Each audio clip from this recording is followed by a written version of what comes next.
एक कट्टर ईमानदार सरकार की कर सकती है। इसकी मिसाल भगवंत मान जी की सरकार है। ਜਦੋਂ ਆਪਾਂ ਗੱਲ ਮਾਈਨਿੰਗ ਦੀ ਕਰਦੇ ਸੀ ਚਾਹੇ ਜਿਹਦੀ ਮਰਜ਼ੀ ਸਰਕਾਰ ਰਹੀ ਹੋਵੇ, ਪਰ ਇਸ ਧੰਦੇ ਦੇ ਵਿੱਚ ਇੱਕ ਮਾਫੀਆ ਦਾ ਦਬਦਬਾ ਰਿਹਾ।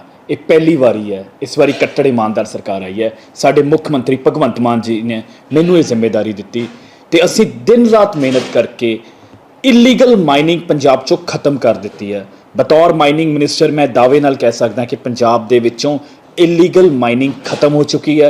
जिथे भी कभी भी कोई इलीगल माइनिंग की कंप्लेंट आती है, फॉरन एक्शन होंदा, FIR होंदी है तो मामला दर्ज किया तो किसी दे नाल कोई भेदभाव नहीं। इस दे नाल ही जिहड़ा लीगल माइनिंग है उस दे विच भारी इजाफा होया। आ जिहड़े टेंडर दिते गए सी ये पिछली सरकार वालों दिते गए सी ते मार्च 2023 तक है।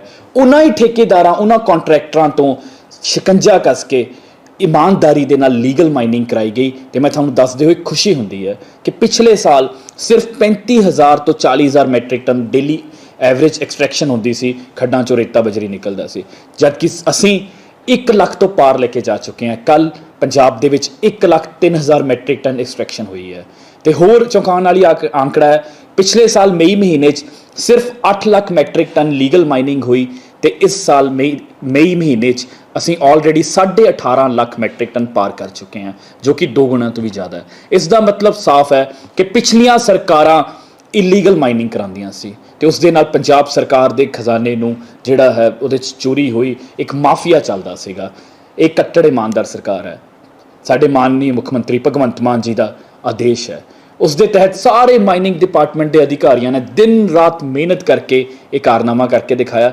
ਤੇ ਹੋਰ ਪਿਛਲੇ ਸਾਲ 7 ਦੇ ਵਿੱਚੋਂ 6 ਬਲਾਕ ਚੱਲਦੇ ਸੀ, ਇਸ ਸਾਲ 7 ਦੇ ਵਿੱਚੋਂ ਸਿਰਫ 4 ਬਲਾਕ ਚੱਲ ਰਿਹਾ, ਤਾਂ ਵੀ ਲੀਗਲ ਮਾਈਨਿੰਗ 2.5 ਗੁਣਾ ਤੋਂ ਵੱਧ ਗਈ ਹੈ।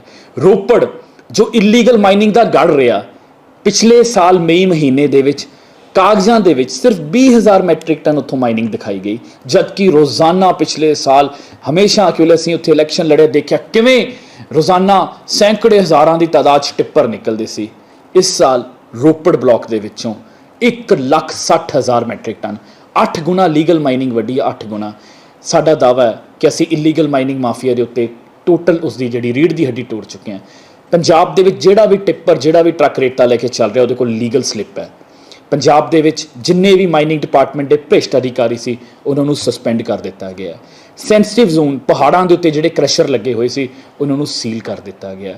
ਜਦੋਂ ਲੀਗਲ ਮਾਈਨਿੰਗ ਦੀ ਸੰਖਿਆ ਵਧੂਗੀ ਤਾਂ ਲੋਕਾਂ ਨੂੰ रेता बजरी सस्ता मिलूगा, पंजाब सरकार का खजाना भरूगा तो इस दे नाल जिहड़ी सब तो जरूरी चीज़ है साडी धरती माता, असीं अपने वातावरण की देख रेख कर सकते हैं क्योंकि सानूं पता होगा कि एक खड़ चों जिन्नी लीगल क्वांटिटी अलाउड है उन्नी ही उत्थों एक्सट्रैक्शन हो सके। आने वाले दिनों के विच साडा असीं होर भी माइनिंग नूं होर भी बहुत कुछ करन जा रहे हैं तो पूर्ण ਤੁਹਾਨੂੰ ਵਿਸ਼ਵਾਸ ਦਿਵਾਉਂਦੇ ਹਾਂ ਕਿ ਜਿਵੇਂ ਇਸ ਧੰਦੇ ਦੇ ਉੱਤੇ ਇੱਕ ਮਾਫੀਆ ਦਾ ਰੂਲ ਰਿਹਾ ਸੀ, ਹੁਣ ਇੱਕ ਕੱਟੜ ਇਮਾਨਦਾਰ ਸਰਕਾਰ ਆ ਚੁੱਕੀ ਹੈ ਤੇ ਇਸ ਤੋਂ ਸਾਰਾ ਖਜ਼ਾਨਾ, ਇਸ 'ਚੋਂ ਇੱਕ ਪੈਸਾ ਪੰਜਾਬ ਸਰਕਾਰ ਦੇ ਖਜ਼ਾਨੇ 'ਚ ਜਾਊਗਾ ਤੇ ਉਹ ਪੈਸਾ ਦੁਬਾਰਾ ਆਪ ਸਭ ਦੇ ਭਲੇ ਲਈ